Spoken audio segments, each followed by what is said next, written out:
Hi there.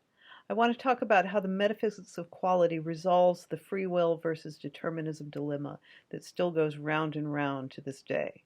I am referencing chapter 12 of Lila here. So Pirsig defines the two in this way. Determinism is the philosophic doctrine that man, like all other objects in the universe, follows fixed scientific laws and does so without exception. Free will is the philosophic doctrine that man makes choices independent of the atoms of his body. Pirsig called the free will versus determinism problem a platypus, which means an idea that doesn't quite fit the prevailing categorical understanding, so it's either debated to death, explained away, or ignored. The beauty of the metaphysics of quality is it resolves the platypi, and there are many, many platypi, because it is providing a metaphysical answer from beyond all these categories by introducing in a coherent way, in a way that's neither categorical or mystical, the creative force of the universe. And that by using the lens of metaphysics based on this creative force and how it works, old problems are cleared up. This force, dynamic quality, occurs in relationship with the perceiver and the perceived, and is at work all the time, creating everything through the response to the quality stimulus. The free will determinism controversy has troubling implications on either side. If will is free, then science and its predictive laws are irrelevant. If determinism is true, then that brings morality into question, because determinism needs to win due to the overarching importance of preserving science according to our modern worldview. The moral platypus is shuffled off into a corner by the introduction of the idea that morality is a social construct derived from vestiges of earlier evolutionary traits, sort of like the related parasitic meme of religion.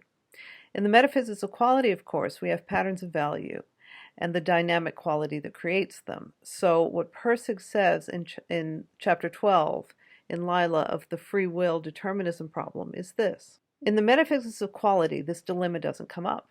To the extent that one's behavior is controlled by static patterns of quality, it is without choice. But to the extent that one follows dynamic quality, which is undefinable, one's behavior is free. So in order to understand how these static patterns of quality are meaningful in this context, let's go back to Zen and the Art of Motorcycle Maintenance and look at chapter 28, where he introduces the term mythos. Mythos is the mythology in which we were and are still embedded. The ancient temples to gods of the past have been supplanted by the Church of Reason, but dig deep down and you will find the roots of this tree. The mythos is in us and outside of us, in others, and in the ways we agree to see, understand, and speak of the world. The only way we can shake it off, this mythos, or see it for what it is with something very dynamic, a great tragedy, a mystical or psychedelic experience, or a mental breakdown. And even then, it's nearly impossible that these events will completely pull us out, especially permanently. Without a shared mythos, we would never be able to communicate with other people. Even in our own minds, the words we speak, the concepts we use to understand the world, these are handed down to us through the mythos. Phaedrus said, to step outside the mythos is to be insane. But even an insane man who thinks he's Jesus, or Napoleon. The mythos rules our social and intellectual levels. Our biological level hands us our genetic makeup.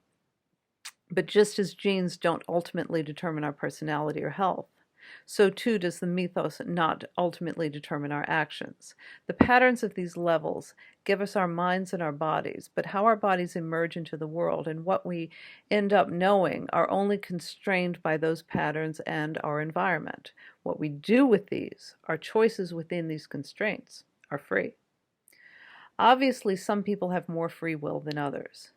These people are freer from static social patterns, or more able to slough off value and ego traps, or are people who have great insight, who see the big picture in a spiritual or psychological sense, or people who are more comfortable with uncertainty than others, and people who are willing to take risks. These are roughly traits that allow for more options. Nevertheless, what you do with what you have, what you know, and what's right in front of you is your free choice.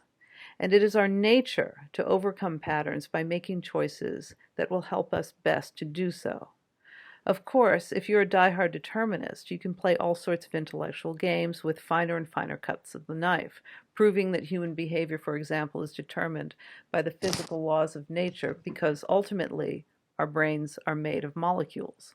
But reality doesn't work like that. Reality works by dynamic quality meeting static patterns to broaden the mythos and the universe. And once you see this, nothing could be more obvious. Dynamic quality is beyond all patterns and beyond the universe because it created these things. So the one way we could say we are constrained by determinism is that the universe has no choice but to be directed by dynamic and free will. So I hope that made sense, and I will see you next time.